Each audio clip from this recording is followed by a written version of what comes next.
All right, so we are hosting GUS G here on Ostrava plamenech. So hello, it is very nice to see you here.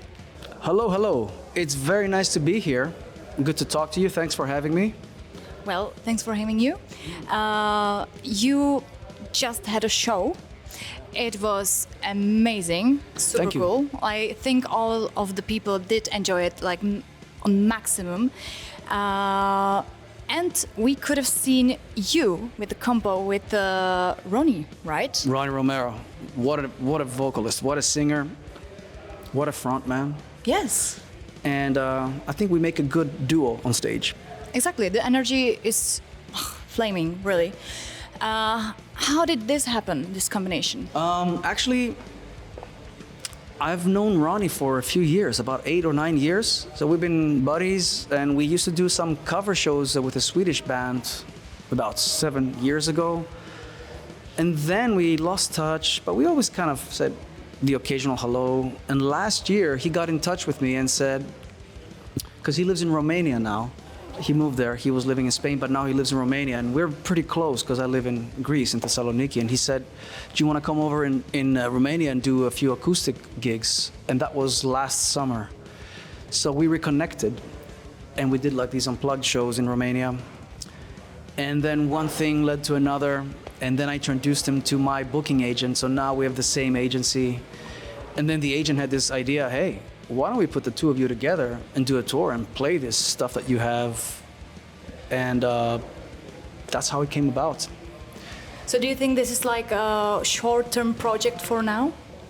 For now, I mean, it's like we decided to do this without really stressing about, oh, let's start a new band and all that. I mean, you were getting a little bit older now, and he has his solo career. I have my solo career. I have Firewind, which is a full-time thing for me. So we just decided to do this to have fun, to go out there, play the songs we love, play some of our music. And actually, this was a little bit of a test. You know, we didn't expect that we were going to do all these festivals this year. We got quite a few festival offers, and it worked so far. But to answer your question, we're open to keep doing this. You know, but we're not doing it under pressure like that. We have to start this band and we have to do this. Like we both have our projects and our main things, and as long as we're having fun, we keep doing it. You know, I don't see a reason why this could not go on. We can do it again next year and for years to come. I mean, we already started making some songs together, so maybe eventually we might even have like an album worth of material. You know. Let's see how it goes. Okay, we are looking forward to hear it if it happens. Yeah, so far we put out a song. We played it tonight. It's called My Premonition. It came out last month, sorry, and we're working on a couple of more. So whenever we find downtime from our solo things, we're gonna be writing some more stuff. Let's see. Yeah. But the official tour starts in October? Yeah, I think we start October 10th in Spain. Okay, and do you do the whole Europe? Well, all of Europe, not really. We're doing like 4 or 5 countries only. We're doing Spain, Italy, Netherlands, Germany. A lot of shows in Germany, about 10 shows there, and Poland, I think. And we're discussing about maybe doing some stuff in Greece as well at the end of the year. Yeah. That's a little bit sad because no Czech Republic. No, it was just the Ostrava show. But you know, maybe this brings some new offers in, some demand in. Hopefully, if fans want to see us here, why not? We'd love to come back.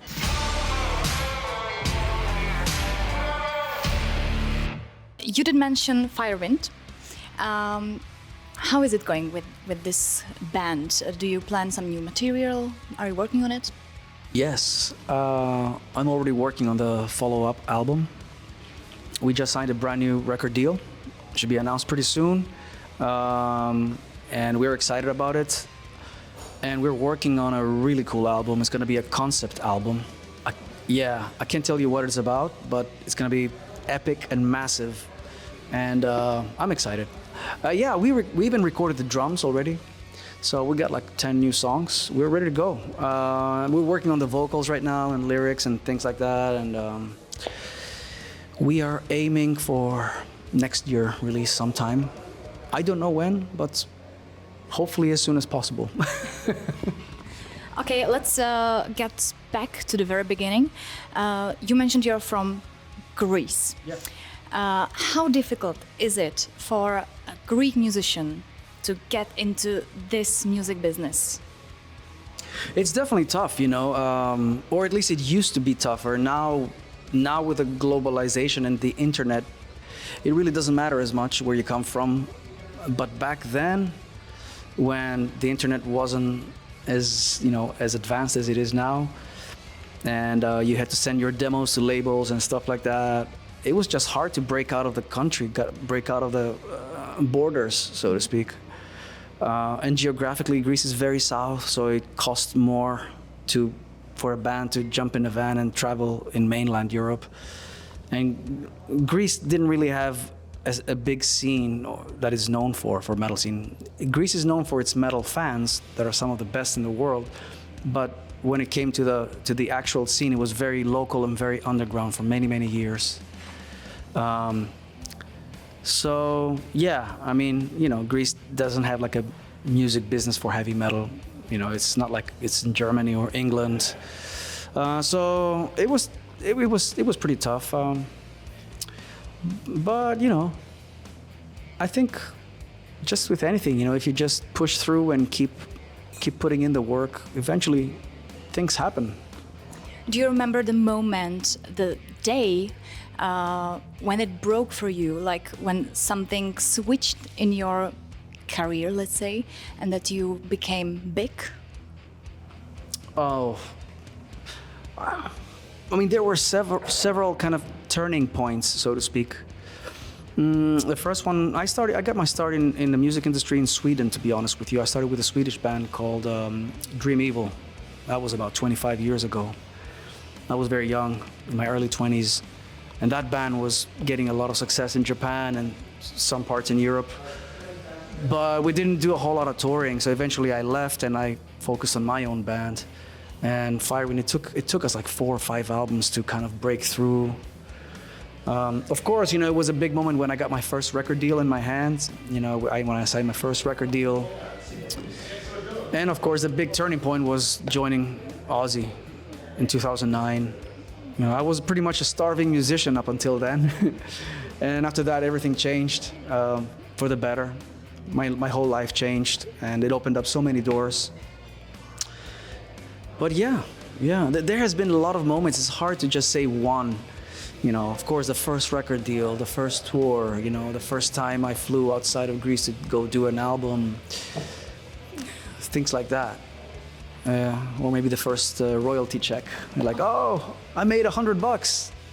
I made it. It's quite a lot for a first time. Yeah. To be honest. Exactly. Good job. Exactly, yeah. I was like, wow.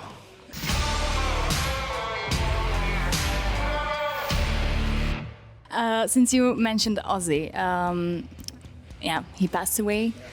We are very sorry about it, the whole metal community and also other people like on the whole world. Can you share something that you will always remember with OZZY? Yeah. You know, he was a very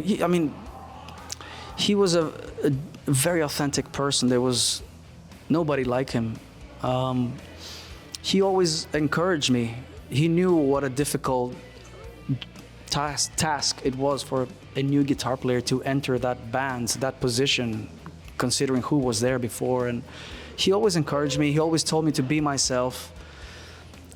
You know, he was always very easygoing with everything, and always smiling. And you know, he was the funniest guy ever. Everybody keeps saying that, but it's true. OZZY could be like he had like stand-up comedian level. You know, humor. His humor was his way to break the ice and make people around him feel comfortable. And when I was around him, we were just laughing. I can tell you that, just laughing all the time, jokes and all the time pranks and stuff like that. And I have many great memories with him, being on tour with him and working with him. And yeah, I will miss him. I will really miss him. Thank you very much. I think that is the perfect way how to end this conversation, is there something you would like to say personally to our listeners? Yeah, well, thank you for checking in, for watching, for listening this. And you know, we have a long history here in Czech Republic. We always come back and we always play, and I hope to see you the next time. And keep listening to heavy metal, keep supporting the bands you like, and till next time, thank you. Yeah, and definitely visit their show because they're also playing some of the OZZY's songs as well. Talking about it. I forgot to mention, but it's very important now in these days. So. Yeah, actually, you're right. We should say that this show that we do with Ronnie Romero, it's a bit of a mixed bag. So we're playing our music, like our own original songs, Ronnie's and mine, and we're also doing a lot of covers from, obviously I'm connected to Ozzy, and we do some Sabbath stuff that we love, both Ozzy and Dio era. We do Rainbow because Ronnie was a singer of Rainbow. We do Deep Purple. We do all kinds of stuff, a lot of classics. So you could see people at the festivals love that stuff. Yeah, it works. Yeah, it's a good time for sure. It's a good show. It's a lot of fun. Yeah, thank you. Thank you so much. Amazing. That was easy.